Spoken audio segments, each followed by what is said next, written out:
नमस्कार मित्रों।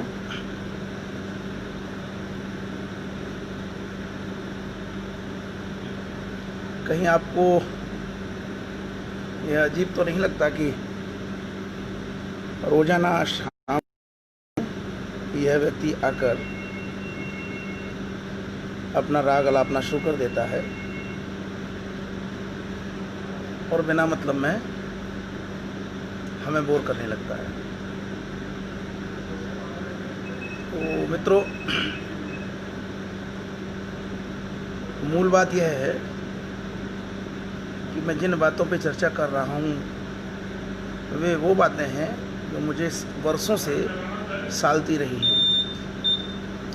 और अब इस समय लॉकडाउन के समय पे जब सब लोग थोड़ा फुर्सत में हैं, एक तरह से देखा जाए तो समय का सदुपयोग करने की हम लोग कोशिश कर रहे हैं। मैं देख रहा हूँ सुनील प्रकाश भारद्वाज जी आ गए हैं, नमस्कार। अनूप कुमार जी आ गए हैं, उन्हें भी नमस्कार। दीपांकर द्विवेदी जी को भी नमस्कार। डॉक्टर नित्यानंद श्रीवास्तव जी, जय सिया राम। राहुल पाठक जी नमस्कार। राम गोपाल अवस्थी जी, उन्हें भी नमस्कार। मुझे जो लोग दिख रहे हैं, प्रारंभ में मुझे जो लोग भी दिख जाते हैं, मेरी कोशिश होती है कि मैं उनको एक बार उनको संबोधन दे सकूं। संजीव जी सन्मार्ग प्रकाशन से, उन्हें भी मेरा नमस्कार। प्रांशु तिवारी और कविता बाना जी, दोनों को मेरा नमस्कार। नूपुर चतुर्वेदी जी को मेरा नमस्कार। सीतामढ़ी से राजकिशोर सिन्हा जी, नई दिल्ली से, उन्हें भी मेरा नमस्कार। कल जब राहुल सांकृत्यायन पर वक्तव्य मैंने रखा तो सबसे बड़ी जो प्रसन्नता की बात है कि जो व्यूअर्स, देखने वाले लोग, अधिकतम देखने वाले लोगों की संख्या अब तक मात्र 300 थी और 100 से नीचे कभी नहीं रहे। जितने भी अभी ये 23वां वक्तव्य है, तो 23वें वक्तव्य में कोई भी वक्तव्य ऐसा नहीं है जिसमें कम से कम 100 लोगों ने उसे ना देखा हो। और कई अच्छे वक्तव्य जो है 300 व्यक्तियों तक पहुँचे, लेकिन कल का वक्तव्य 500 व्यूअर्स दिखा रहा है, 500 लोगों ने उस वक्तव्य को देखा। ये मेरे लिए बड़े उत्साहवर्धन की बात है कि लग रहा है कि मैं जो प्रश्न उठा रहा हूँ वो कहीं ना कहीं महत्वपूर्ण है और उन पर कार्य करने की आवश्यकता है, और ऐसा प्रतीत होता है कि हम सही दिशा में चल रहे हैं। 2-3 बातें और हैं। मैं फेसबुक पे सक्रिय रहता हूँ, तो फेसबुक पर सक्रिय रहने के दौरान कल एक ऐसी ही बात अचानक चली और अंबेडकर के ऊपर। तो मेरे आज का वक्तव्य का विषय अंबेडकर नहीं है, लेकिन फिर भी जो बात कल हुई मैं उसको आप लोगों के बीच मैं रखूँगा। राम गोपाल अवस्थी जी, कल का अगर मिस हो गया है तो आप मेरी टाइमलाइन पे देख के उसको देख सकते हैं, जब फुर्सत हो। लगभग 1.25 घंटे का है, उसको देख सकते हैं। आशुतोष त्रिवेदी जी भी आ गए, उनको भी मेरा नमस्कार है। आदित्य गुप्ता जी को भी मेरा नमस्कार है। तो कल अंबेडकर पे एक बात चली, एक तर्क हो रहा था, तो मुझे याद आया कि अंबेडकर ने कुछ लिखा है और मैंने तुरंत अपने छोटे से पुस्तकालय में से अंबेडकर का साहित्य निकाला और एक उनकी जो पुस्तक है हुई दास, जिसका हिंदी अनुवाद मेरे पास था, सूत्रों की खोज, उसकी प्रस्तावना को मैंने फोटो खींच के और उत्तर के रूप में डाला। और मैं ये आपकी जानकारी के लिए बता रहा हूँ कि ये जो आज जो अंबेडकरवादी दिख रहे हैं, इनमें से अधिकांश केवल आरक्षण के कारण अंबेडकरवादी हैं। अंबेडकर के सिद्धांतों से ज़्यादातर का कोई लेना देना नहीं है। अंबेडकरवादी अगर कोई होगा तो वो जय भीम के साथ कभी जय मीम का नारा नहीं लगा सकता। उन्हें पढ़ने की आवश्यकता है कि अंबेडकर के जय भीम के बारे में क्या विचार है। तो इसलिए एक दिन कोई एक वक्तव्य मुझे अंबेडकर पर भी रखना है कि अंबेडकर ने क्या क्या चमत्कारिक बातें कही हैं। लेकिन आज मैं एक संदर्भ के रूप में आपके अंदर भी उत्कंठा बढ़ेगी, जिज्ञासा बढ़ेगी, जैसे राहुल सांकृत्यायन को लेके मैंने बोला।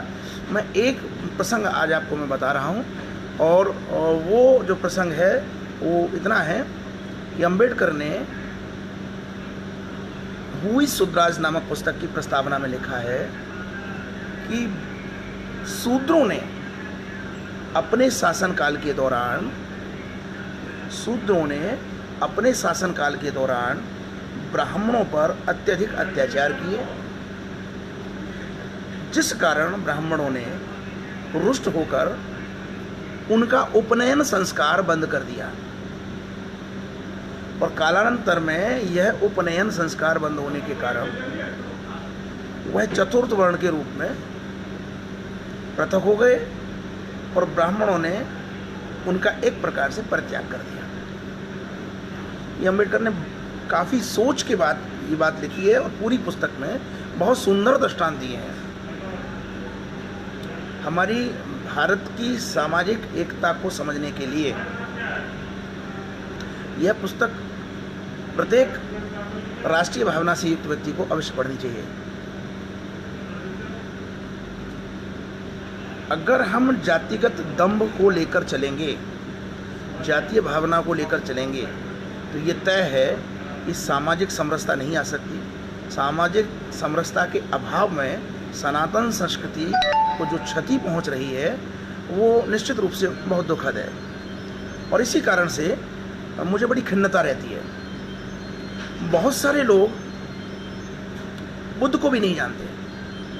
विशेष रूप से जो आज जो नवबौद्ध हमें दिखाई दे रहे हैं, प्राय नवबौद्ध और अम्बेडकरवादी एक समान समुदाय है। तो बड़ा आश्चर्य होता है कि जो नवबौद्ध हैं और जो ये नव अम्बेडकरवादी हैं, इनको मैं नव अम्बेडकरवादी कहूँगा, ये दोनों लोग हैं एक ही लोग। ये नव अम्बेडकरवादी नवबौद्ध न तो अम्बेडकर को ठीक ढंग से पढ़ सके हैं और न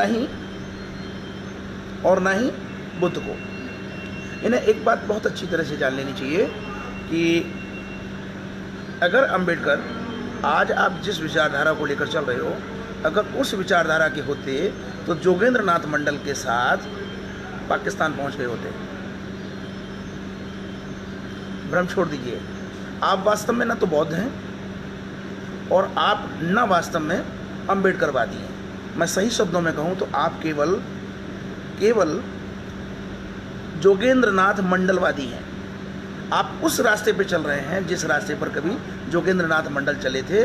लेकिन मेरे दोस्तों, जोगेंद्र नाथ मंडल का क्या हश्र हुआ, इसको भी आप अपनी जानकारी में रखिए।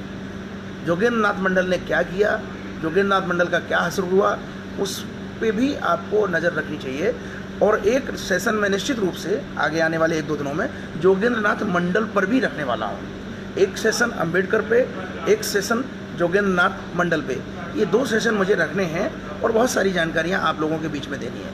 लेकिन मैं आज जिस चीज़ पे बोलना चाहता हूँ वो है नवबौद्धों का सोशल मीडिया पर सक्रिय होकर सनातन संस्कृति के बारे में जो अनाप शनाप प्रचार किया जा रहा है। तो मैं आज बुद्ध के बारे में कुछ बातें आपके सामने रखना चाहता हूँ कि अब आप देखिए, बुद्ध को देखने के कई नज़रिए हैं। बुद्ध को लोग हमारे ग्रंथों के आधार पर देखते हैं, संस्कृत ग्रंथों के आधार पर देखते हैं। लेकिन मैं आज आपको बुद्ध को सनातन संस्कृति से जुड़े लोगों के, लेखकों के, इतिहासकारों के एंगल से नहीं दिखाना चाहता। मैं आज आप बुद्ध को, जो भारतीय हमारे इतिहासकार हुए हैं, उनके एंगल से आपको नहीं दिखाना चाहता।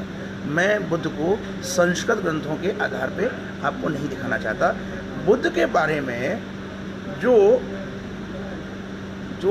एकदम कट्टर बौद्ध हैं, जिन्होंने वाकई बुद्ध पे काम किया है, मैं उनके एंगल से आज आपको थोड़ा बहुत बुद्ध के बारे में बताने की कोशिश करूंगा।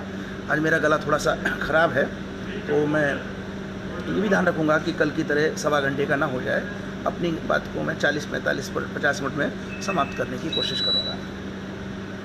तो एक तो जितने लोग अब जुड़ चुके हैं, मेरा एक बार फिर सभी को नमस्कार है।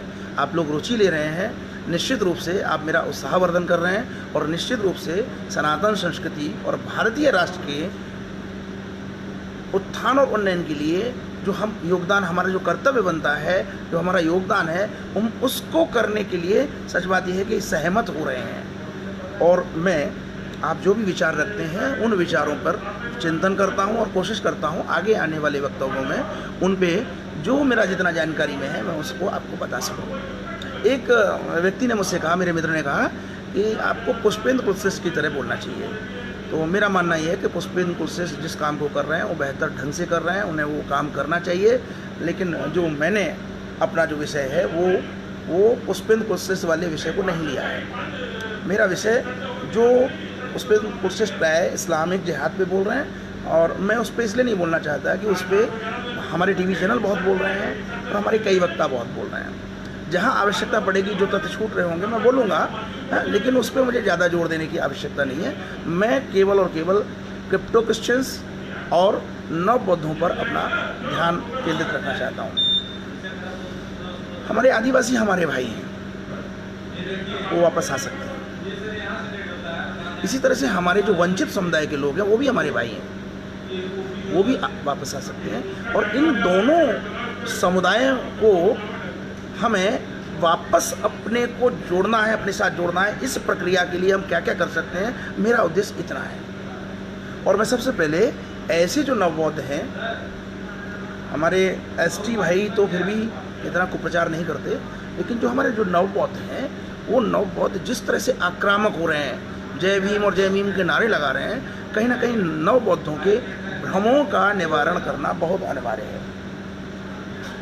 संयोग से ऐसे बहुत सारे लोग, जिस प्रकार से मैं शासकीय सेवा में हूँ, शासकीय सेवा में लगे हुए हैं। कुछ लोग कहते हैं आप क्यों बोलते हैं शासकीय सेवा में रहते हुए, तो मैं उनको बताना चाहता हूँ कि शासकीय सेवा में रहते हुए सामाजिक कार्य करने का कोई प्रतिबंध नहीं है, पहली चीज़। दूसरी चीज़, मैं शासकीय सेवा में रह के समाज को जोड़ने का काम कर रहा हूँ, तोड़ने का काम नहीं कर रहा हूँ। आप शासकीय सेवा में रहते हुए समाज को तोड़ने का काम कर रहे हैं, तो मुझे जोड़ने का काम करने का भी अधिकार नहीं है।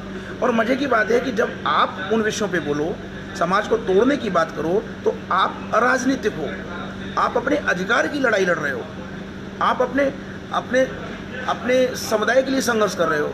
और मैं जब उसके ठीक विपरीत बोलता हूँ तो मैं भगवाधारी हूँ, किसी पार्टी का प्रचारक हूँ, और मेरी जो निष्ठा है वो संदिग्ध है, और मैं जो है ब्राह्मणवाद थोपना चाहता हूँ, मैं मनुवाद थोपना चाहता हूँ। इस तरह की भावनाएं, तरह तरह की भावनाएं जो आ रही हैं, तो मैं उनकी जानकारी के लिए बता दूँ कि आप लोग क्योंकि निकटता से मुझसे परिचित नहीं है, मैं वह व्यक्ति हूँ जिसने अपनी किशोरावस्था से अपने सभी वंचित भाइयों के घर में जाकर या अपने घर पर उनके साथ आराम से भोजन किया है। और कभी उन्हें, जिस निश्चित रूप से समाज में कुछ ना कुछ दूरियां थी, जिस दूरी से समाज देखता है, मैंने और मेरे परिवार ने कभी उस दृष्टि से उन भाइयों को नहीं देखा है। और जो लोग मुझसे जुड़े हुए हैं वो इस बात को बहुत अच्छी तरह से जानते हैं। मेरे बचपन का जो मित्र है, तो मेरे साथ 11th और 12th क्लास में जो मेरे साथ अध्ययनरत रहा, वंचित समुदाय से है, वो आज भी आप लोगों के साथ जब मैं बोलता हूँ तो वो आपके साथ लाइव रहता है, मेरा समर्थन करता है, और वो मुझे बहुत अच्छी तरह से जानता है। और ऐसे जाने कितने लोग हैं, कम से कम सैकड़ों लोग हैं जो मुझे बहुत अच्छी तरह से जानते हैं। सुनील प्रकाश भारद्वाज जी कह रहे हैं कि एक दिन जवाहरलाल नेहरू के बारे में भी विचार रखिएगा।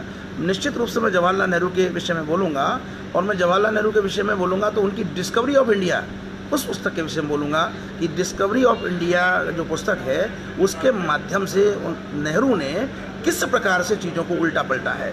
और मज़े की बात यह कि जो हमारे साहित्यकार, उस समय के साहित्यकार, आज़ादी मिलने के बाद के तुरंत के जो साहित्यकार थे, वो नेहरू का गुणगान करने के चक्कर में, नेहरू द्वारा जो छेड़छाड़ की गई डिस्कवरी ऑफ इंडिया में, उसके समर्थन में जुड़ गए।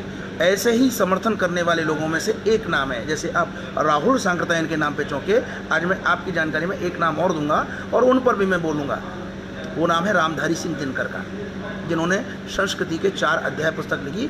मैं उन पर भी बोलूँगा कि संस्कृति के 4 अध्याय पुस्तक में उन्होंने किस प्रकार से सनातन संस्कृति को की जो गहराइयाँ हैं, जो जड़ें हैं, उनको उखाड़ के एक किनारे रख दिया, बिल्कुल ठीक उसी तरीके से जिस प्रकार से राहुल सांकृत्यायन ने किया।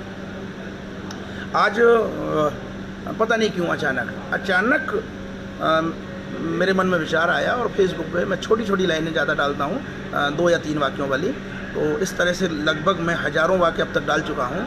तो मैंने इस तरीके से उसको लिखा कि जो ब्राह्मण वामपंथी हो जाता है, मैं अपने सारे ब्राह्मण परिवारों में जन्म लिए हुए अपने मित्रों को मैं ये संकेत देना चाहता हूँ कि समझिए क्या हो रहा है। जो ब्राह्मण वामपंथी हो जाता है कैरियर के लिए या किसी भी कारण से, जो ब्राह्मण वामपंथी हो जाता है, कम्युनिस्ट हो जाता है, प्रोफेसर बनने के लिए उनके इर्द गिर्द घूमता है, सनातन संस्कृति को सबसे अधिक नुकसान वही पहुंचाता है। मजे की बात यह है कि वो जो ब्राह्मण है उसका दम्भ इतना बढ़ जाता है, अन्य लोगों के मुकाबले इतना दम्भ बढ़ जाता है कि वो ब्राह्मणों को ही गालियां देने लगता है। और 2-3 उदाहरण आप, एक मैंने कल राहुल सांकृत्यायन का उदाहरण दिया था, उनका मूल नाम केदारनाथ पांडे है। कभी कभी सोचता हूँ केदारनाथ पांडे और एक दुष्ट को आप अक्सर कर टेलीविज़न पर देखते होंगे, एनडीटीवी पर, रवीश कुमार पांडे, मैक्सिस से वीर रवीश कुमार पांडे, जो सनातन संस्कृति को क्षति पहुंचाने के लिए तथ्यों में हद तक पहुंचकर हेरफेर कर देता है। अभी परसों जब उसने 5 नागरिकों को मारा, इस तरह की खबर चलाई कश्मीर में, तो बड़ा दुख हुआ।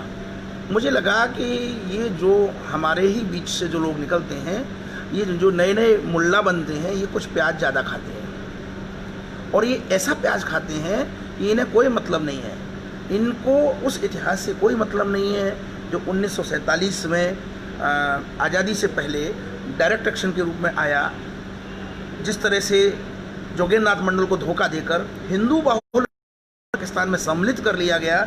इन सब चीज़ों से इनको कोई मतलब नहीं होता है। बड़े आश्चर्य का विषय है। मुझे कभी कभी लगता है जिस तरह से मुस्लिम समुदाय को हिंसक बनाया जा रहा है, मुझे कभी कभी लगता है कि क्या वही डायरेक्ट एक्शन वाले दिन वापस आ रहे हैं। आज अल जवाहिरी ने, मैं आपकी जानकारी के लिए बता दूं, बहुत सारे लोगों ने नहीं देखा होगा, आज अरब के जो प्रायद्वीप में एक देश है यमन, वहाँ पे जो अल कायदा नाम का आतंकवादी संगठन पूरी दुनिया में विध्वंसक गतिविधियां चला रहा है, उसके प्रमुख अल जवाहिरी ने कहा है कि भारत के मुसलमानों को शस्त्र उठा लेना चाहिए।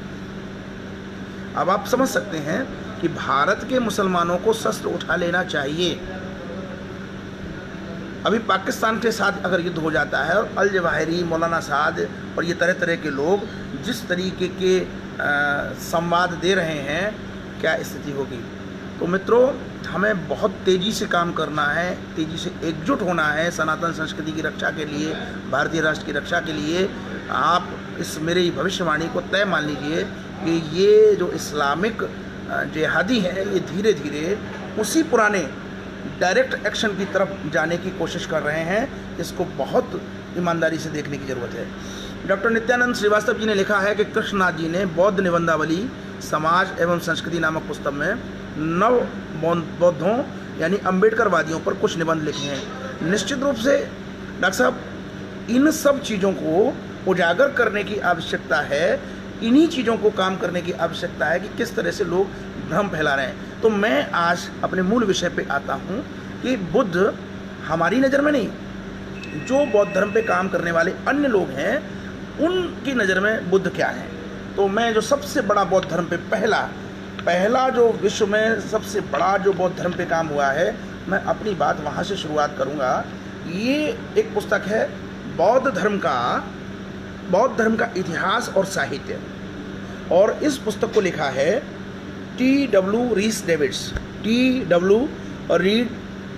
डेविड्स। उल्टी दिख रही होगी आपको किताब, क्योंकि कैमरे के कारण जो है वो उल्टे शब्द आ रहे होंगे, लेकिन मैं आपको इसमें बताना चाहता हूँ कि इन्होंने बौद्ध धर्म के बारे में, जिस बौद्ध धर्म के बारे में ये नवबौद्ध हुंकार भरते हैं, इन्होंने सबसे पहले खोज करके बताया कि बुद्ध का जन्म भारत में हुआ था। ये जो नाम मैंने अभी लिया, जिनकी पुस्तक मैंने दिखाई, T.W. रीस डेविड्स, इन्हीं ने सबसे पहले बताया कि बुद्ध का जन्म भारत में हुआ था। ये सीलोन सिविल सर्विसेज में कार्यरत थे, वर्षों इन्होंने काम किया, और वहाँ पर क्योंकि श्रीलंका में बौद्ध धर्म वहाँ पर प्रचलित धर्म है, तो वहाँ पाली की पुस्तकें सिंगली लिपि में सिंगली लिपि में पाली। अब जैसे हिंदी को फारसी लिपि में लोग लिखने लगे हैं, अब फारसी लिपि में लिखेंगे लोग हिंदी को और उर्दू कहेंगे, लेकिन है तो मूलतः वो हिंदी, और उसमें थोड़े से अरबी, फारसी और तुर्की के शब्द बढ़ा देते हैं, लेकिन जो उसका व्याकरण है वो तो हिंदी रहेगा। तो ठीक इसी प्रकार से सिंगली लिपि में पाली के ग्रंथ श्रीलंका में उपलब्ध थे और वो भाषा सिंगली नहीं थी। तो जैसे हम अपनी धार्मिक भाषा संस्कृत मानते हैं, उसी प्रकार श्रीलंका के बौद्ध, और केवल श्रीलंका के नहीं, जो भी देश हैं बौद्धों के, वो पाली को अपनी धार्मिक भाषा के रूप में देखते हैं। और मज़े की बात यह है कि जिस समय इन्होंने ये शोध किया, मैंने एक बार एक वक्तव्य में कहा था कि हिब्रू भाषा को जानने वाले 1945 में एक भी लोग नहीं थे। इसी प्रकार से भारत में पाली भाषा को जानने वाले लोग भी नहीं थे। भारत में बौद्ध ना के बराबर थे, और उन बौद्धों को भी यह जानकारी नहीं थी कि गौतम बुद्ध का जन्म भारत में हुआ है या लुम्बिनी में हुआ है। अब आप समझ लीजिए कि आज से लगभग ये जो इनका शोध आया है, जो इनकी पुस्तक आई है, वो 1896 में आई है,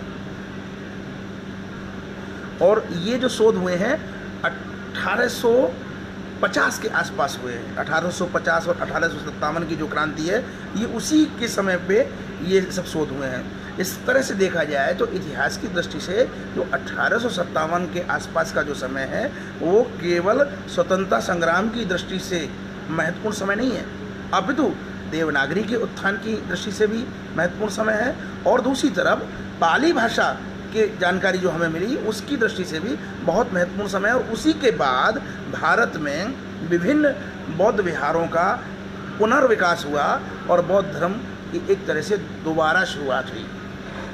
तो ये T.W. राइस डेविड्स और इनकी पत्नी कैरोलीन A.F. राइस डेविड्स, ये दोनों दंपति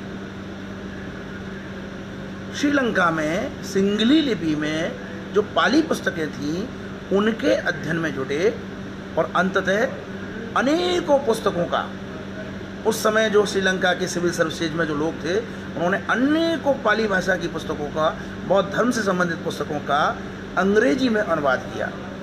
और ये जो श्रीलंका से जुड़े हुए जो लोग थे, इनकी एक लंबी फहरिस्त है, एक लंबी सूची है, जिसमें वहाँ के सिविल सर्विसेज के हेड, इसको मुख्य सचिव बोला जाता है आज की भाषा में, mister Turnour, professor Fausboll, Robert Caesar, Childers, Minayeff, Morris, Strong, Muller, Windisch, Trenckner, लियोफिल और ओल्डनबर्ग। ये सारे नाम हैं जो श्रीलंका में रह के, जो श्रीलंका के सिविल सर्विसेज में थे, रह के सिंगली लिपि में जो पाली भाषा की पुस्तकें उपलब्ध थीं, उन पाली भाषा की पुस्तकों का अंग्रेजी में अनुवाद करने में जुटे हुए थे। अब भारत में पाली भाषा से संबंधित कोई भी सामग्री उपलब्ध नहीं थी।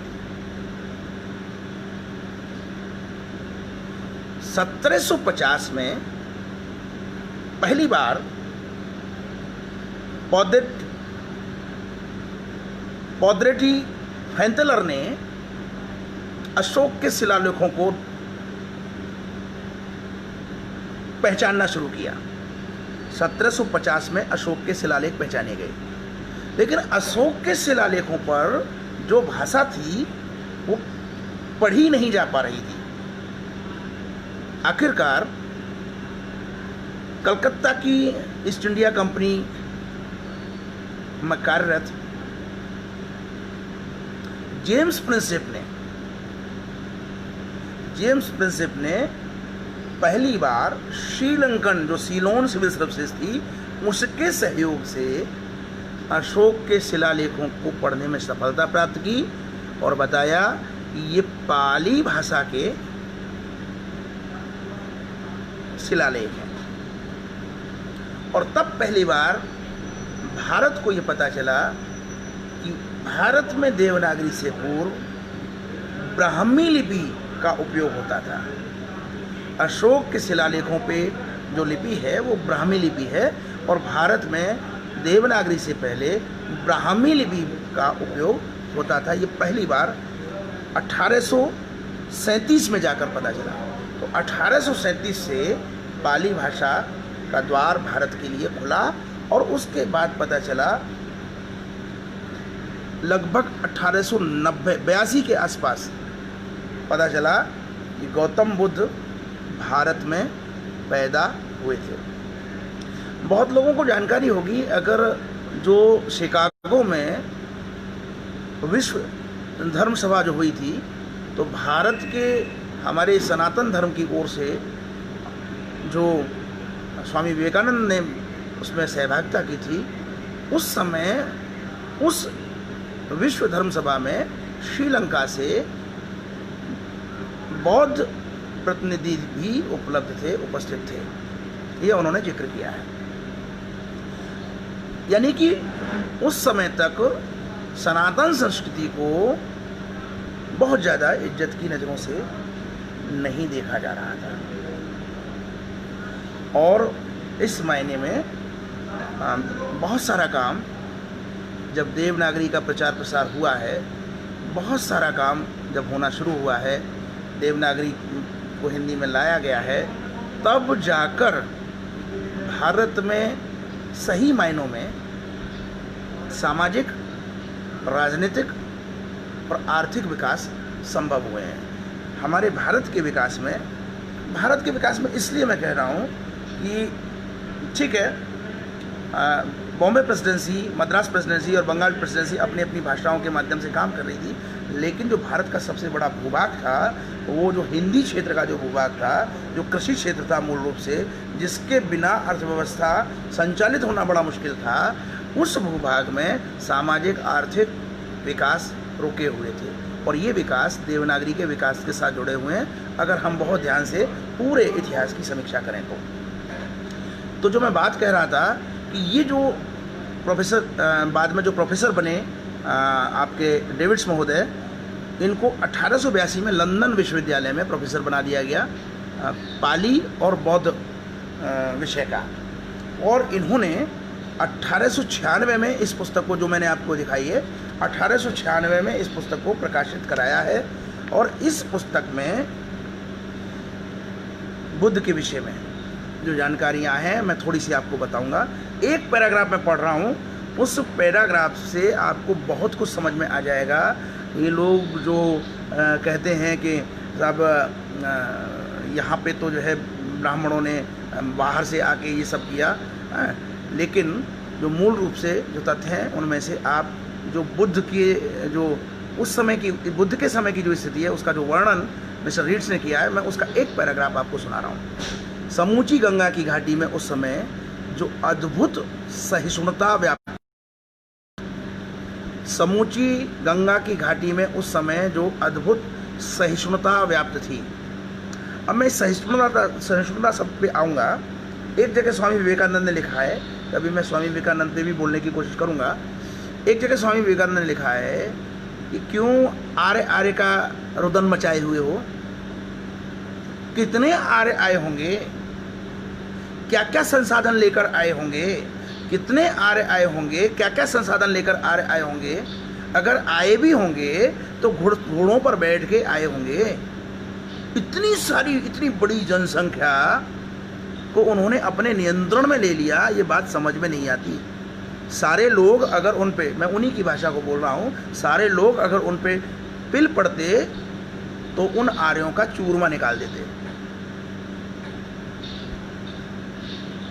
समझ लीजिए सर, आप सभी मेरे मित्र हैं, समझ लीजिए कि विवेकानंद जी ने कितनी बड़ी बात कही कि अगर आर्य आते घोड़े पे सवार होके तो सारे ये मिल के चूरमा निकाल देते। और आर्यों का पहले तो समय निर्धारित कर लीजिए आप, अगर बुद्ध से पहले के हैं तो बताइए, और अगर पुष्यमित्र शुंग के टाइम के हैं तो बताइए। बहरहाल सिंधु घाटी सभ्यता के अन्य उत्खननों के बाद और अन्य शोध आने के बाद ये सिद्ध हो चुका है कि सिंधु घाटी की सभ्यता कोई केवल 2500 ईसा पूर्व 5000 साल नहीं है, बल्कि इसकी जो जड़ें हैं वो 10,000 साल तक जा रही है। अर्थात भारत में जो परंपरा है, पुराने मकान गिरते हैं, खंडर बनते हैं, नई आबादियाँ बनती हैं, नई बस्तियाँ बनती हैं, ये परंपरा प्राचीन काल से ही चली आ रही है। इसमें कुछ भी नया नहीं है। सिंधु घाटी सभ्यता में अगर खंडर हैं तो खंडर कानपुर में भी हैं। खंडर यहीं कानपुर के पास मिलते हैं और भीतर गांव का सबसे प्राचीन उत्तर भारत का मंदिर निकल के आ जाता है सामने। अंकोर वाट में भी एक मंदिर मिलता है। खंडर होना कोई बड़ी बात नहीं, और खंडर के आधार पे आक्रमण की अवधारणा कर लेना, इससे बड़ी मूर्खता कोई हो ही नहीं सकती। और सीधी सीधी बात, इसको मूर्खता नहीं कहेंगे, ये बहुत चतुराई है। समाज को बांटने के लिए उस समय के ईसाई मिशनरीज द्वारा, जो अंग्रेजों के रूप में थी, बहुत बड़ी चतुराई की गई। और ये जो चतुराई है ईसाई मिशनरीज की, ये आज तक निरंतर चली आ रही है। पालघर की घटना से आप समझ जाइए कि उस समय से लेके और आज तक निरंतर, दूसरे शब्दों में कहें कि कालीकट पे पुर्तगालियों के आगमन से लेकर और पालघर की घटना तक ईसाई मिशनरीज का काम बदस्तूर चल रहा है, समाज को बांटना, समाज को बांटकर यहाँ के ऊपर नियंत्रण करने के लिए। अब क्योंकि भारतीय समाज जागृत हो गया है, तो उस तरीके से ईस्ट इंडिया कंपनी की तरीके से ये नियंत्रण नहीं हो सकता है, असंभव है। तो इस नियंत्रण को करने के लिए तरह तरह की दूसरी चीज़ें आ रही हैं। तो मूल विषय पे आते हैं। समूची गंगा की घाटी में उस समय जो अद्भुत सहिष्णुता व्याप्त थी, उसके प्रमाण स्वरूप यह अत्यधिक रोचक तथ्य है कि एक ऐसे शिक्षक को जिसका पूरा दर्शन प्रमुख धर्म के इतना विरुद्ध था।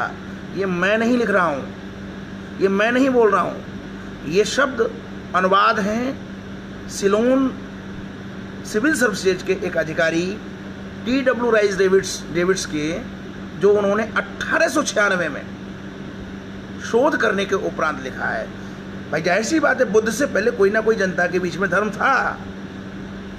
बुद्ध से पहले जनता के बीच में कोई ना कोई धर्म था, और बुद्ध उस धर्म का विरोध करते हैं। लेकिन बुद्ध का कहीं पे भी हिंसक प्रतिरोध नहीं होता, बुद्ध पर कोई आक्रमण नहीं होता, बल्कि बुद्ध को पूरा सम्मान मिलता है। इस बात को नवबौद्धों को समझने की आवश्यकता है। और ये बात मैं नहीं कह रहा हूँ, ये बात उनके बौद्ध साहित्य के प्रथम इतिहासकार द्वारा लिखी गई है। ये पुस्तक प्रथम इतिहास है बौद्ध धर्म का, आधुनिक युग का जो है। तो उसके प्रमाण स्वरूप यह अत्यधिक रोचक तथ्य है कि एक ऐसे शिक्षक को जिसका पूरा दर्शन प्रमुख धर्म के इतना विरुद्ध था, और तर्क के स्तर पर उस समय के पुरोहित वर्ग अर्थात ब्राह्मणों के प्रभाव को की जड़ें खोदने को निश्चित रूप में समर्थ था, उसे फिर भी उसके प्रचार की इतने लंबे समय तक, इतने निरंतर रूप में और इतने शांतिपूर्वक ढंग से जारी रखने दिया गया। बात तो इससे भी बड़ी है। अब ये भी शब्द मेरे नहीं है, बात तो इससे भी बड़ी है। आगे वो लिखते हैं कि बात तो इससे भी बड़ी है। बुद्ध के लिए वो लिखते हैं बात तो इससे भी बड़ी है कि वह जहां कहीं भी गए, स्वयं ब्राह्मणों ने ही उनकी परिकल्पनाओं में प्राय गहनतम रुचि ली। कितनी बड़ी बात है। ब्राह्मणों ने बुद्ध की जो भी परिकल्पनाएं थी, जीवन के विषय में जो भी दर्शन था, उसमें गहनतम रुचि ली। और नव बुद्ध इस समय सोशल मीडिया का जो हथियार मिला है, उसके माध्यम से समाज में ज़बरदस्त सामाजिक वैमनस्यता बढ़ाने में लगे हुए हैं। और मित्रों, हमें इनके तर्कों का, ये भारत शास्त्रार्थ की भूमि है, ये भारत शास्त्रार्थ की भूमि है। तभी उन ब्राह्मणों ने बुद्ध को अपनी बात कहने का निरंतर अवसर दिया, और न केवल अवसर दिया बल्कि उन बुद्ध में रुचि भी ली। तो ये जो हमारा भारत है, ये शास्त्रार्थ का भारत है, तर्कों का भारत है, तथ्यों का भारत है, साक्ष्यों का भारत है। इन नवबौद्धों के प्रपंचों को हम चुटकी बजाकर सॉल्व कर सकते हैं, बस हमें जुटना होगा। हम अभी तक अपनी ही गुहा के अंधकार में खोए हुए थे। इस अंधकार से हमें निकलना पड़ेगा। और मुझे लगता है यही कारण है कि वेदों में सूक्त के रूप में कहा गया है, अस्तो माँ सद्गमे, तमसो माँ ज्योतिर्गमे, मृत्युर्माँ अमृतमोगमे। यह सूक्त वेद में ऐसे ही नहीं आ गया। यह सूक्त बार बार चेतावनी देने के लिए है, भारत में रहने वाले सनातन संस्कृति के जितने भी लोग हैं, यह सूक्त प्रार्थना का सूक्त नहीं, अब तो चेतावनी देने का सूक्त है, और हमें इस चेतावनी को ग्रहण करना चाहिए। मैं आगे बढ़ रहा हूँ। वह जहाँ कहीं भी गए, स्वयं ब्राह्मणों ने उनकी परिकल्पनाओं में प्राय गहनतम रुचि ली। यद्यपि उनका आत्मवाद को नकारना और इसके समस्त तत्वों को नकारना वास्तव में वेदों के पूरे धर्मशास्त्र से और इसलिए ब्राह्मणों की सर्वोच्चता से मेल नहीं खाता था। उनके अनेक प्रमुख शिष्य, उनके संघ के अनेक प्रतिष्ठित सदस्य ब्राह्मण थे। ये पूरा एक पैराग्राफ उन्होंने उस समय के तात्कालिक धर्म की सहिष्णुता पर, अर्थात ब्राह्मणों की सहिष्णुता पर ये लिखा है, और ये लिखा है T.W. राइस डेविड्स ने, और वो भी 1896। भाषा विज्ञान के साक्ष्य होते हैं। अब लोग कहेंगे कि साहब उनके पास जो था उसके आधार पर उन्होंने कह डाला, तो भाषा विज्ञान के साक्ष्यों के आधार पर यह सुनिश्चित हो चुका है कि वेदों की भाषा लगभग 1200 से 1500 ईसा पूर्व की है। भाषा नित्य नित्य बदलती है। आज हम हिंदी बोलते हैं, बीच में पीछे हम जो है गंवई भाषा बोलते थे, प्राकृत थी, अपभ्रंश थी, तो भाषाएं बदलती हैं। तो जो वर्तमान में जो ऋग्वेद का जो स्वरूप है, जो कंठस्थ प्रणाली से लिखित स्वरूप में जो आया, वर्षों तक कंठस्थ प्रणाली में रहने के बाद जो लिखित स्वरूप में आया, लिखा गया, उसकी भाषा का जो समय निर्धारित किया गया है वो लगभग 1200 से 1500 ईसा पूर्व का निर्धारित किया गया है। और इस भाषा के विषय में जो सबसे अच्छी बात है, एक बौद्ध ही लेखक हैं, भिक्षु धर्म रक्षित, और ये पाली साहित्य का इतिहास लिखते हैं। इस पाली साहित्य के इतिहास में ये भाषा के विषय में जो बता रहे हैं, मैं आपको उसका एक पैराग्राफ मैं पढ़ के सुनाता हूँ। हमने जैसा कि बतलाया है, मध्य देश की तत्कालीन भाषा के आजकल अनेक नाम प्रचलित हैं, किंतु त्रिपिटक, अब ये त्रिपिटक समझ लीजिए कि ये वो हैं जो बुद्ध के देहावसान के बाद प्रथम बौद्ध संस्कृति में संग्रहित किए गए। इन त्रिपिटकों में क्या वर्णन है भाषा के विषय में, वो इन बौद्ध भिक्षु महोदय ने इस अपनी पुस्तक में लिखा है, मैं वो आपको सुना रहा हूँ। किंतु त्रिपिटक बुद्ध वचन में एक भी नाम नहीं मिलता। मध्य देश की तत्कालीन भाषा, यानी कि जो ये जहाँ पे जिस क्षेत्र में बिहार और उत्तर प्रदेश है, जहाँ पर बुद्ध ने अपने प्रवचन किए, उसकी भाषा के विषय में, उस समय की भाषा के विषय में त्रिपिटकों में कोई वर्णन नहीं है।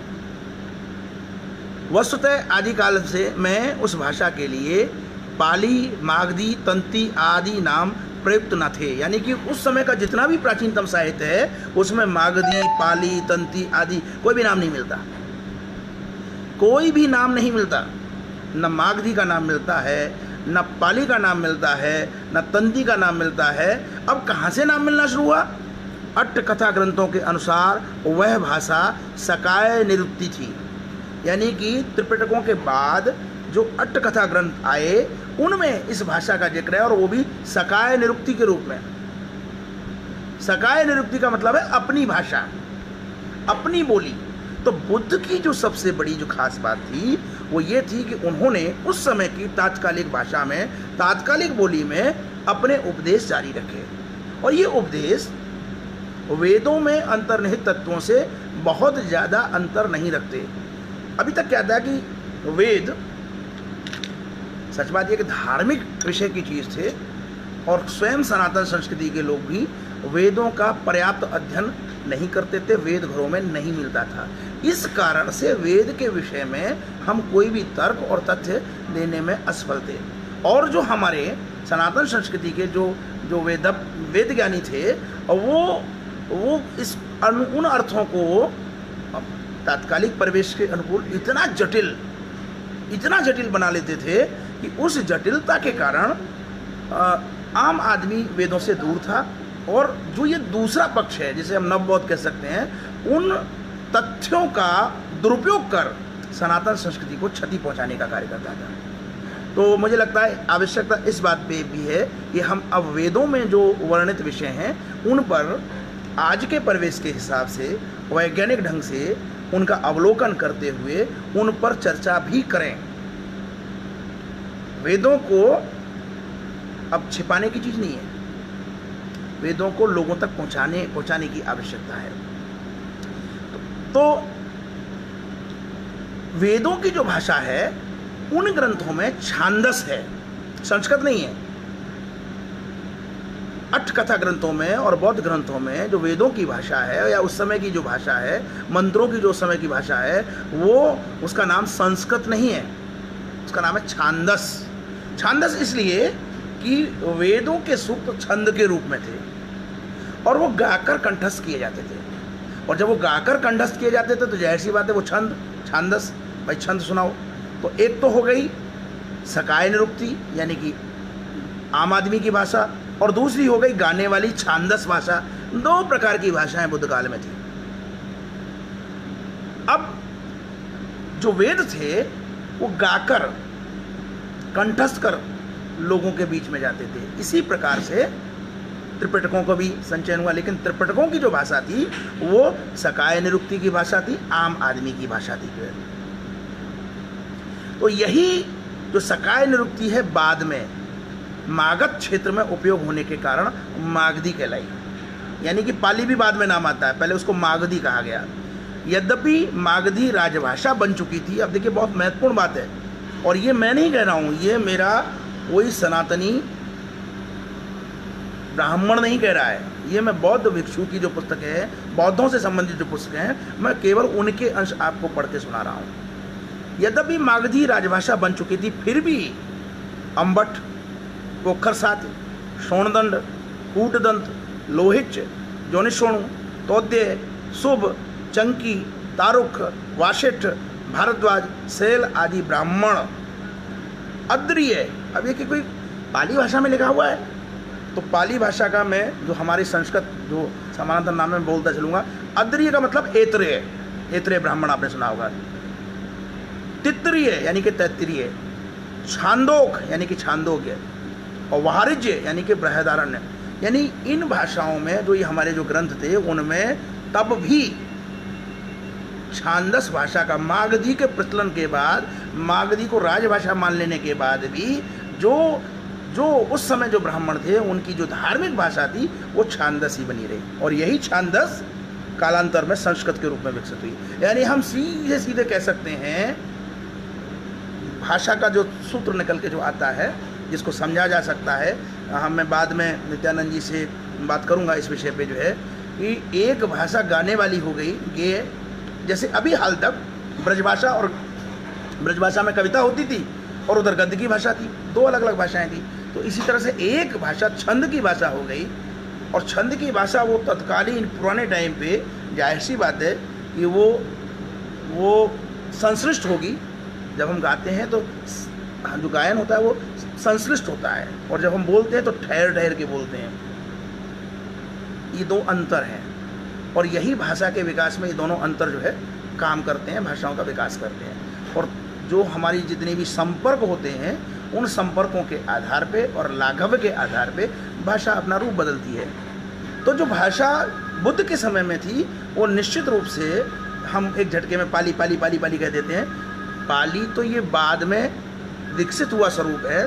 जो बुद्ध की जो भाषा थी वो शकाय निरुक्ति भाषा थी, और वेदों की जो भाषा थी वो छांदस भाषा थी, जिसे प्राय हम तो फिर भी स्वीकार कर लेते हैं इतिहास में कि वैदिक संस्कृत, जिसको हमने छांदस भाषा को वैदिक संस्कृत नाम दे रखा है। हम इस बात को बहुत अच्छी तरह से जानते हैं कि जो वैदिक संस्कृत है और जो इस समय लौकिक संस्कृत है उन दोनों में पर्याप्त अंतर है। लेकिन नवबौद्ध बिना अध्ययन किए ही पाली को बुद्ध की भाषा बता देंगे। तो इन्हें ये सब बताने की आवश्यकता है कि बंधुओं, जिस प्रकार वैदिक संस्कृत से छांदस से संस्कृत का विकास हुआ और कालांतर में धीरे धीरे धीरे धीरे वो संस्कृत आज भी हमारी धार्मिक भाषा बनी हुई है, इसी प्रकार तुम्हारी जो पाली भाषा है वो भी उस समय की सारवी निरुक्ति से विकसित हुई, सकाय निवृत्ति से विकसित हुई भाषा है, और जो बाद में पाली ग्रंथों में जाके रूढ़ हो गई। जैसे संस्कृत रूढ़ हो गई, सनातन संस्कृति के धर्म ग्रंथों में संस्कृत रूढ़ हो गई, इसी प्रकार से पाली भाषा भी रूढ़ हो गई बौद्ध धर्म ग्रंथों में जाकर। प्राकृत भाषा जो पश्चिम की भाषा थी उस समय बोलने की, वो भी रूढ़ हो गई जैन ग्रंथों में जाके, और भाषा अपने प्रबल प्रवाह के चलते विकसित होती चली गई। भाषा की जो एकजुटता है, जो बोलने वाली भाषा की जो एकजुटता है, वो निरंतर रूप से एक ही प्रकार से समुदाय में चलती रही। उसने कभी यह नहीं सोचा कि ये बौद्ध है, ये ब्राह्मण है या ये जैन है। भाषा ये सब चीज़ें नहीं देखती, भाषा धर्म नहीं पहचानती। भाषा तो केवल एक जो भौगोलिक क्षेत्र है, वहाँ पे जो लोग आपस में संपर्क में आ रहे हैं, उनके संपर्क के सूक्त के रूप में काम करती है, संपर्क सूत्र के रूप में काम करती है। भाषा का धर्म से कोई लेना देना नहीं होता। हमारे धार्मिक ग्रंथ उस समय, जिस समय वो भाषा रची गई, उस समय जो भाषा साहित्य की भाषा होती है, उस भाषा को धार्मिक भाषा के रूप में रूढ़ कर देते हैं। तो अगर ये संस्कृत के लिए लागू है तो यही चीज़ पाली के लिए लागू है, और यही चीज़ प्राकृत के लिए लागू है। तो ये दो महत्वपूर्ण चीज़ें निकल के आई इन दो बौद्ध विद्वानों के माध्यम से, और इसमें एक भी विद्वान ब्राह्मण नहीं है। हमें जो नैरेटिव तोड़ने हैं, उन नैरेटिव्स को तोड़ने के लिए सबसे पहले जो इन्हीं का साहित्य है, जैसे अगर हमें इस्लामिक जिहाद पे बात करनी है तो इस्लाम के साहित्य को लीजिए, बहुत वर्णन मिलेंगे। अगर हमें ईसाई मिशनरीज के नैरेटिव्स को तोड़ना है तो पुर्तगालियों के आने के बाद से लेकर अभी हाल तक जो प्रक्रियाएं चल रही हैं, हम इन्हीं के माध्यम से उनको पकड़ सकते हैं कि कहाँ क्या हो रहा है, किस तरह के नैरेटिव बढ़ रहे हैं। इसी प्रकार से नव बौद्ध और आम्बेडकरवादी जो समाज में द्वेष फैला रहे हैं, उस द्वेष को खत्म करने के लिए हमें इन्हीं के तर्कों से इनको शर्मिंदा करना पड़ेगा। जब हम इनको शर्मिंदा करने में सक्षम होंगे, तब जाकर ये कहीं भारतीय संस्कृति क्या है उसको समझने की कोशिश करेंगे। वरना ये तो कहते रहेंगे कि बौद्ध तब आए, आर्य बाहर से आए, फिर यूरेशियन डीएनए वाले लोग आए, फिर कोई और आया, फिर कोई और आया। अब इनके सारे सगे हैं, और केवल ब्राह्मण और जो सवर्ण हैं, जो किसी कारण से, अन्य कारणों से, आर्थिक कारण अन्य होते हैं, राजनीतिक कारण अन्य होते हैं, उनकी वजह से अगर वो सक्षम है आर्थिक रूप से, तो केवल और केवल यही वर्ग शत्रु है। इन मूर्खों को यह भी बताना पड़ेगा। मैं मूर्ख शब्द का इसलिए इस्तेमाल करता हूँ कि जब ये तर्क देते हैं तो सारी बातों पे ध्यान नहीं देते। इन मूर्खों को यह भी बताना होगा कि जिस 85% की आप बात करते हो, उस 85% में अगर आपको निकाला जाए तो आप केवल 60% हो। अच्छी बात है 60% हो, लेकिन जब 60% हो तो सत्ता वही गिने चुने 1000 लोगों के हाथ में रहती है। किसी स्टेट में 500 के करीब एमएलए होते हैं, बड़े से बड़े स्टेट उत्तर प्रदेश जैसे 450 हैं, और वहाँ पे 80-85 के करीब एमपी होते हैं। आप जोड़ लीजिए कितने हो गए, और फिर उसके बाद जिला पंचायत के जो अध्यक्ष हैं उनको जोड़ दीजिए। तो जो सत्ता है वो कुछ 1000 लोगों के बीच तक ही सीमित रहती है। इन कुछ 1000 लोगों में जो सिविल सर्विसेज के थ्रू चुन के आए हुए थे, वे आईएएस ऑफिसर भी होते हैं और आईपीएस ऑफिसर भी होते हैं, और बाकी जो कर्मचारी वर्ग है और जो जनता है वो केवल अनुपालन करती है। तो आप अगर सोचते हो कि वैमनस्यता फैलाकर बहुत बड़ी उपलब्धि हासिल कर लोगे, तो जो आप ही का समुदाय है, अगर भारत की दृष्टि से देखें तो ये समुदाय 70 करोड़ है। अगर मैं केवल उत्तर प्रदेश की दृष्टि से देखूं तो ये समुदाय लगभग 20 करोड़ है। आप भी 20 करोड़ के साथ न्याय करने की स्थिति में नहीं हो।